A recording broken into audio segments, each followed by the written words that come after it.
Welcome back, everyone. We're going to resume our conversation with Peter Lerner this week. It was fascinating to hear him last week, and we'll tackle some serious issues this week. So thanks for joining us again.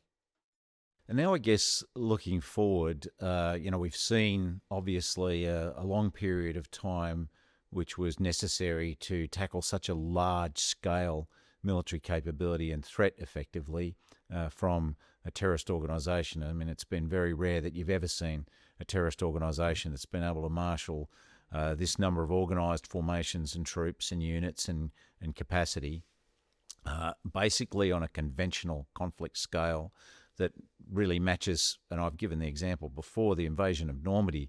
The Allies confronted 50,000 Nazi troops when they landed there.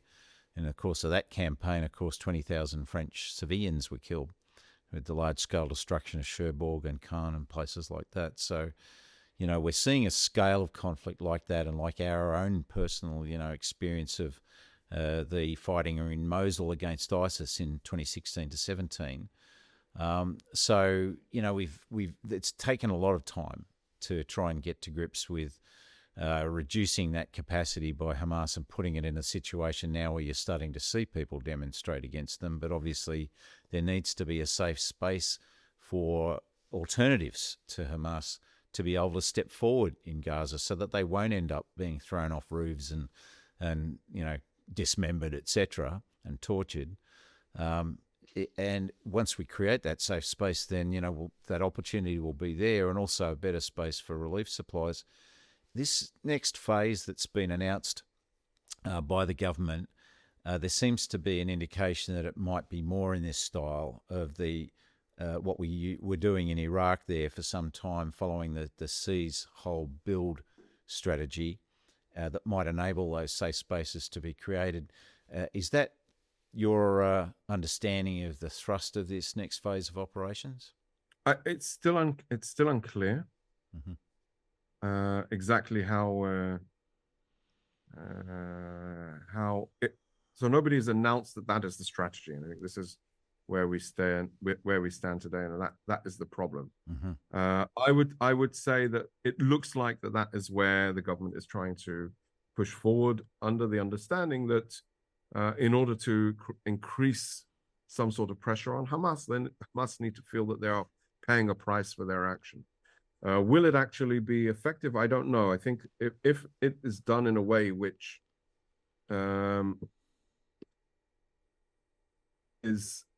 that takes the humanitarian component and utilizes the humanitarian issue as an issue that is a security imperative, not a concession, then there is absolutely a way that it might be achievable. While over the year and 9 months now, the military campaign has degraded extensively the Hamas military capabilities. It's devastated and destroyed a huge amounts of the tunnels. It's also devastating the lives of ordinary Palestinians. So in order to try and create a successful military operation, we need to embrace the need for the distinction between those civilians and utilize the humanitarian strategy not as a distraction, but rather as an integral part of Israel's security and the component of winning the war. Because winning the war against Hamas requires more than just the missiles. It requires a vision. And I think the challenge today is we still don't know what the government of Israel's endgame is to the Gaza Strip. They say not Hamas, but they don't say who instead. Do we have an international body? Do we have Arab states that come forward? Do we have some sort of reformed Palestinian Authority? How can it be implemented? And how will we ensure that Hamas leave the Gaza Strip, either through to other places around the world, but to make sure that they can't be allowed to have that control over government. And so for us to have a very, very elaborate, very forceful military strategy without the humanity, there will be no strategy for victory. And that is where we need to combine the vision of the end state of what is Israel see happening to the Gaza Strip together with the world, together with international partners, together with moderate Arab states, together with the United States of America, and how we can envision a life better for Israelis and Palestinians alike and bring home the 59 hostages. Mm-hmm. So I guess, that seems to still be a little bit unclear, although I've seen a statement that part of the intent is to sort of set up an alternative channel of relief that's not dependent on UNRWA or other agencies, where it seems that there's a sort of intention flag there of a deliberative approach to that. It means that Israel can provide surety around that and confidence in the security elements of it. So I guess that seems to have been flagged. We'll see how that plays out. But I guess the other element to this is that broader strategic vision. And I know the IDF likes to have that kind of concept laid out for them so they can build their operations to provide a platform for moving forward to long-term solutions. And we've seen a suggestion that, and obviously have no idea what the probity of this is, but a suggestion that the US is contemplating maybe being the authority that sets itself up in Gaza to provide that reconstruction and transition mechanism for perhaps setting up the Palestinian Authority extension of its administration there. And we've seen statements from Mahmoud Abbas and the Prime Minister of the Palestinian Authority calling Hamas sons of dogs and that they have to get out of the way, and they want to be the authority that takes things forward in Gaza. Is there any way you can see just a US administration, interim administration like the CPA in Iraq, as I've heard it described, being set up in Gaza? Is that viable? How would the population respond to that? Wow, that is a really deep question, Mike. I would say that we need an alternate route. If it can be American, that might be good. If it can be led by moderate Arabs, that could be good. It has to be something other than Hamas. Will it develop into a practical American game plan in operating in Gaza? I'm highly skeptical. I don't think it's in this administration's interest to bring Americans to the Gaza Strip. It's not like we have little Satan and big Satan, as Iran has been calls us and America. And I think that is a general sentiment also in the Gaza Strip, that the US sides with Israel, so that they couldn't be perceived as the proxy for Israel. So there might be a thought process of that happening. I don't believe it could actually be channeled into a real plan of action to control and lead the Gaza Strip. Mm-hmm. Maybe I'm wrong. Right. It seems that counterintuitive in many ways, because Trump, campaigned on the fact of keeping US personnel out of harm's way and out of involvement on the ground in the Middle East, and a lot of American support was there in this long trail of US involvement in recent years in conflicts in the region and the casualty count for them.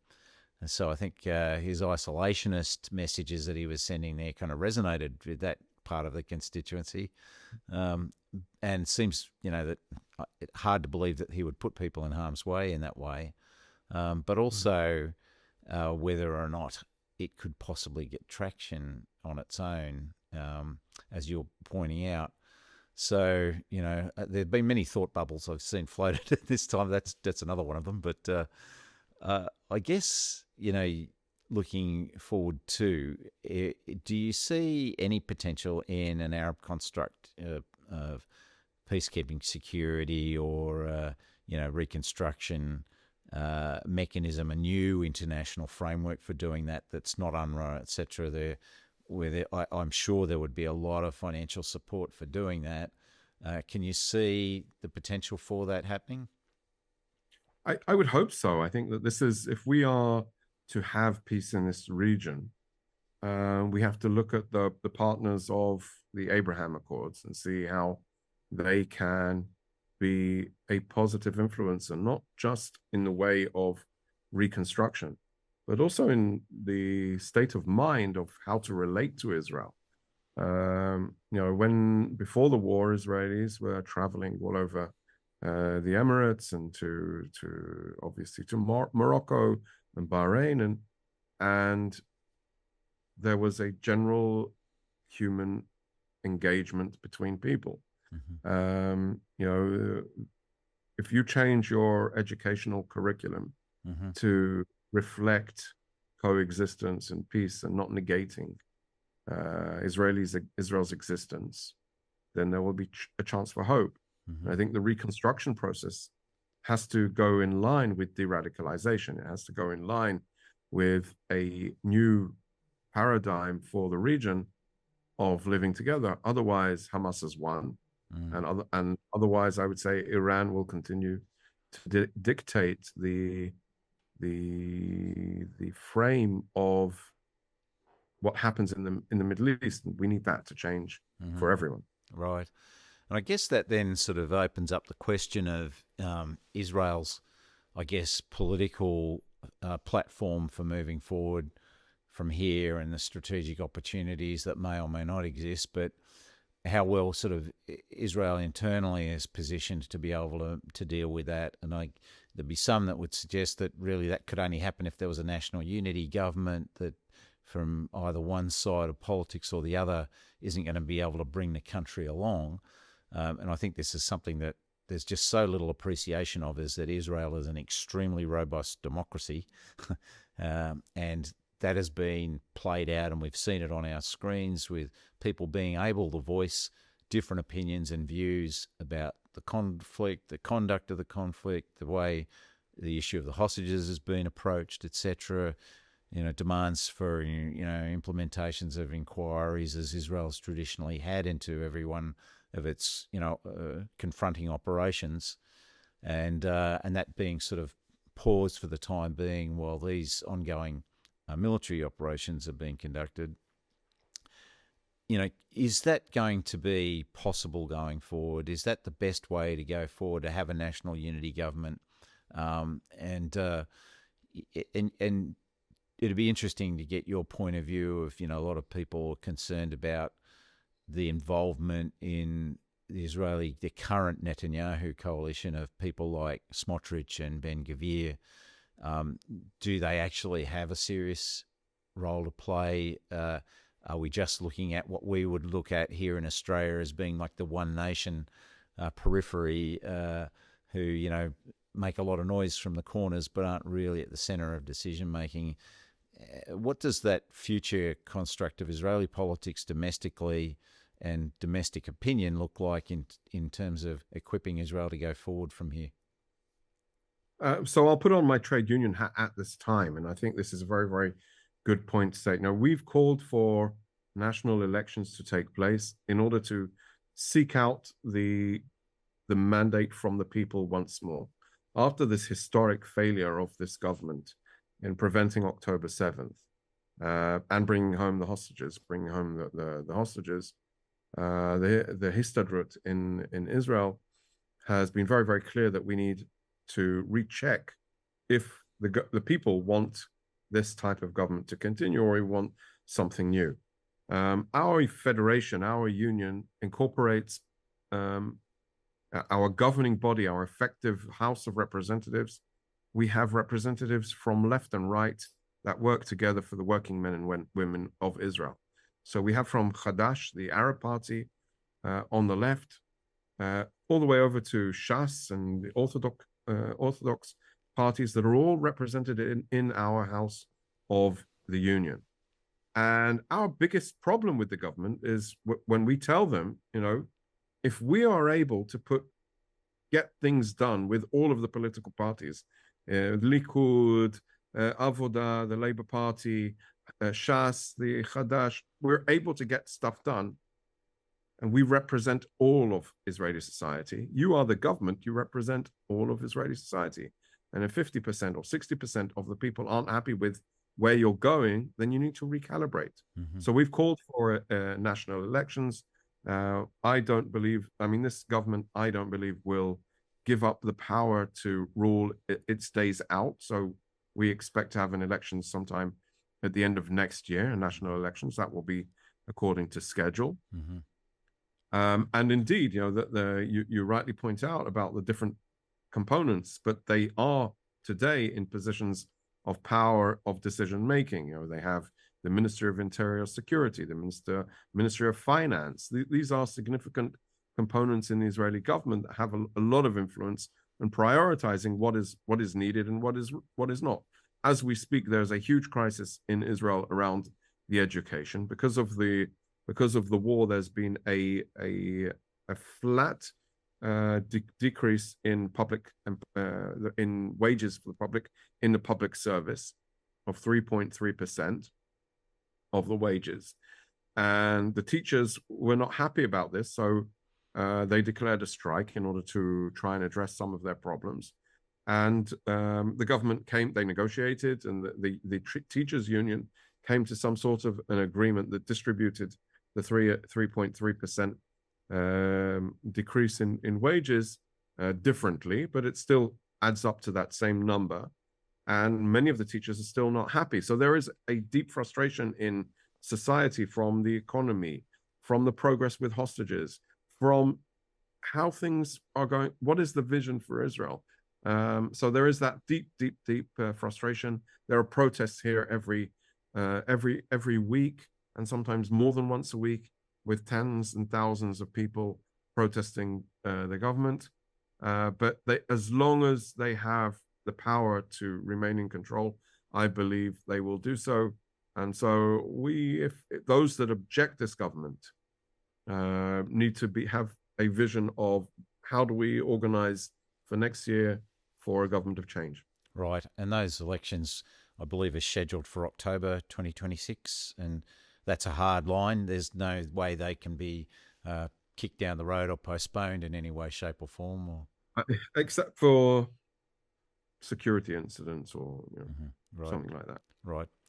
So I guess that really does underline what a robust democracy Israel is. And from your point of view as a trade unionist, I mean, one of the stark contrasts that I think this Hamas story also contains is the fact that, I mean, the Histadrut worked very closely, as I understand it, with the General Federation of Palestinian Labour.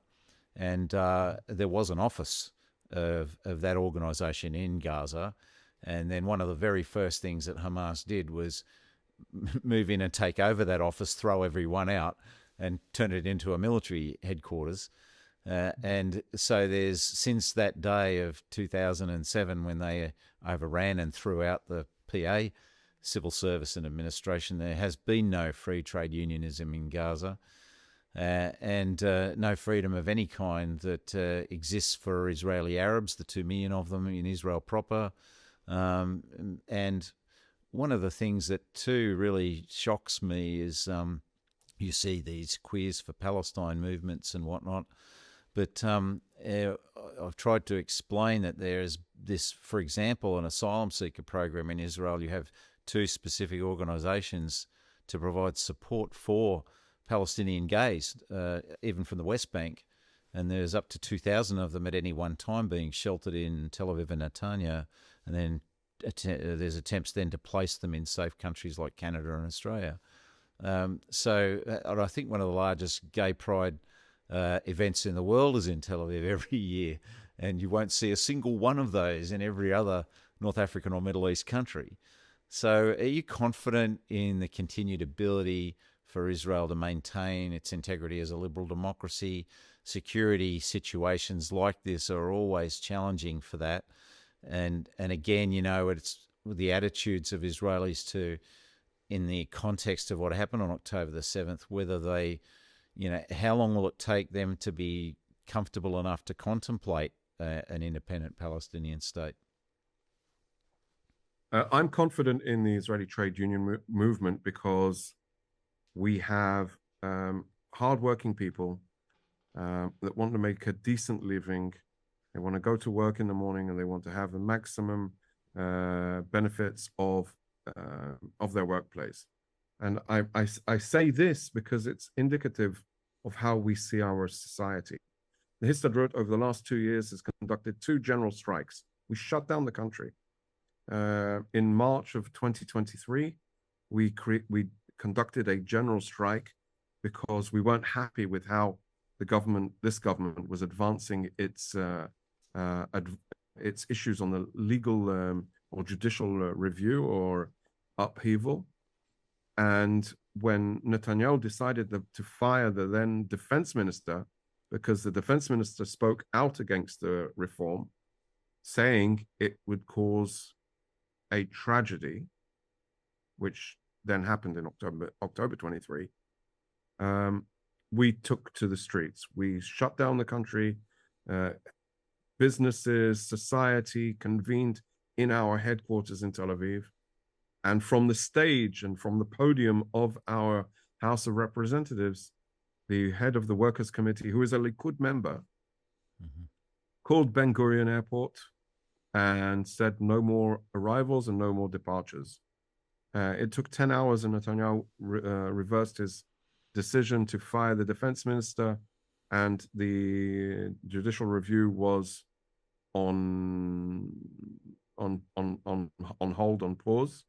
And that recalibrated the discussion around it so that we come with the power and the legitimacy of all of the workers in Israel. And even, we represent a diverse membership. And Mike, I think that is the power of the Israeli Union, the ability to engage, negotiate on behalf of workers, but also on issues of society. The general strike is not something we take lightly. It's something that disrupts everything. It is, I would say, the doomsday weapon of the trade union movement in Israel. And it hadn't been used for probably something like 13 or 14 years before 2023. Yet we had to do it again in last September, when we felt that the government had got their priorities wrong. We maintain that the priorities need to be hostages first, wars second, and after that, political preservation. Unfortunately, it feels like everything is upside down. It's all, first politics, after that the war, and only after that the hostages. And that for us is the reason we went to strike in the beginning of September of last year. A strike that the Supreme Court shut down. They said it was unlawful. Although we maintain that there was reason and economic reason and implications for workers in Israel that should have allowed us to conduct that general strike, it shut it down. And that for us was also an important message, because we are a state of the rule of law. And while in the government since then, there's been discussions of not abiding by Supreme Court rules from their perspective, we immediately implemented the ruling, went back to work. The country went back into movement. So we had like 2 hours of a general strike. And then our message to the government is, if you don't abide by the rulings of the Supreme Court, then we shouldn't go back to work. We should continue the strike. And so our message is, without the rule of law, there would be chaos. Right. And that's why we need to, that is the power of our union. That's how we are fighting for the Israeli democracy, to hedge in the scope and the political differences. We don't want to run the country, but we want to have a very, very strong ability to say, this is right, this is wrong, things need to be clear, this is what our members stand for. We stand for a strong society that incorporates all Israelis, Arabs, from all different backgrounds, all different religious backgrounds, sexual preferences. This is the Israel we are striving for. And I would say, despite all of the problems, despite all of the challenges and the political upheaval that the country has had since this government has come into power, we feel like we are the responsible adult that steps up to the plate to shoulder some of the burden of this war in the economy. But at the same time, we're working to improve the situation. We have reduced the hours of monthly hours worked in the public service. It's the minimum wage here in Israel. These are types of things that are elevating, and it's very, very challenging time. My boss, the head of the General Federation of the Histadrut here in Israel, is frustrated because every interview that he's asked about, he's not asked about the achievements of the Histadrut in elevating and creating equality in Israeli society, the economy, how we are creating a better economy for the people of Israel. No, they only ask him, when is the next strike going to be? Right. Yeah, well, look, Peter, I want to thank you so much for giving us the depth and quality of observation that's been so missing in any conversations around Israel generally, but in the current war.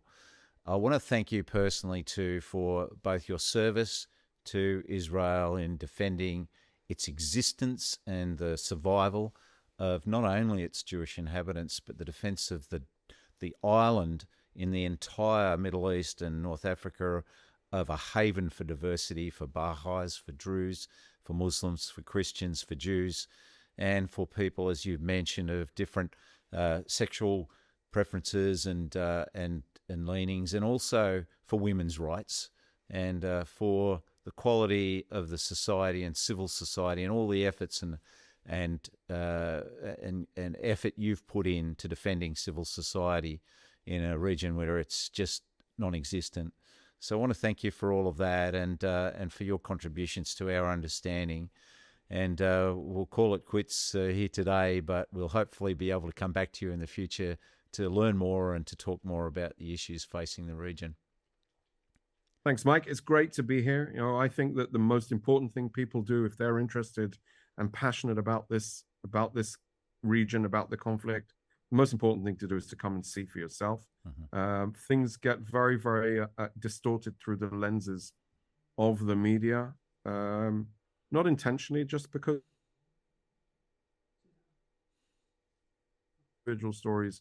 But Israel is a very, very complex, as you rightly pointed out, very diverse society.